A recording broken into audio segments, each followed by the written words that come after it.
عندنا لا تقرير لا شرح لا تقييم لا اثار، رفض ملازم لعلامه استفهام لكل رفض.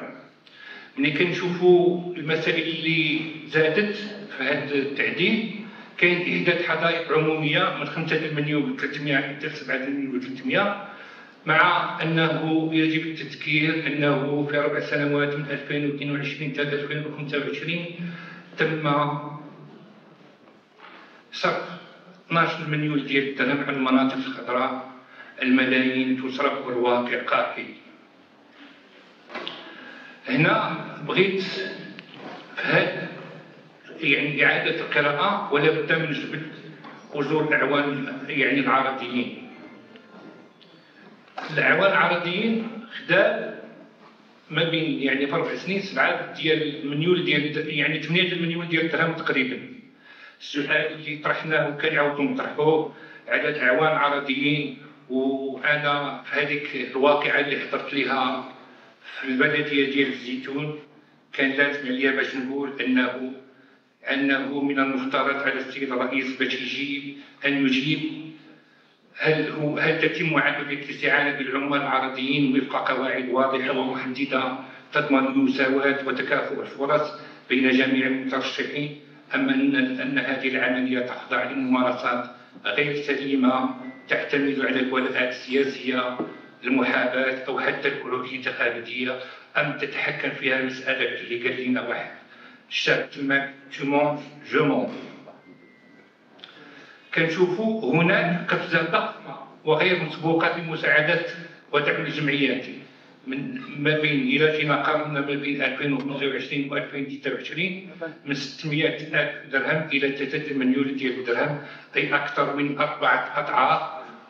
والمنح للجمعيات الثقافية زائد 114 يعني نقول في المئة.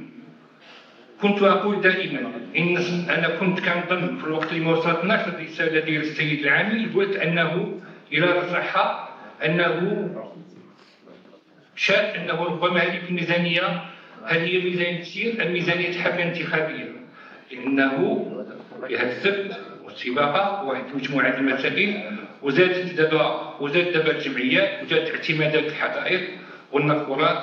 ولهذا فإني ما أراه اليوم ليس ميزانية جماعة تعد برنامج خدمة المدينة، بل وثيقة مالية تتحرك في اتجاه آخر، اتجاه الحسابات الانتخابية، إنها باختصار ميزانية حملة انتخابية مسبقة. حتى في الوقت اللي تعاودت ميزانية تلمع الواجهات بدل إصلاح الأعمال، وتشتغل على الصورة بدل خدمة المواطن، وتوجه المال العام إلى مجالات يقطف ثمارها من يبحث عن الأصوات لا من يبحث عن مصلحة المدينة. قمت بإعادة قلت لعلي هذه التفسير ولو نظريا لهذا الرجوع يعني الميزانية، فقمت بإعادة تقديرات موارد الجزء الأول من ميزانية التسيير. شفت بأنه تقديرات ميزانية يعني التسيير فيها 621 مليون ديال الدرهم، وانه مشيت التقديرات ديال الميزانيه ديال 2025 في الرسوم والاتاوى المحليه المداره مباشره من طرف الجماعه، انه كانت التقديرات ديال 2025 129 مليون ديال الدرهم، وشت نسبه الانجازات ديال التقديرات يعني في شهور 44%.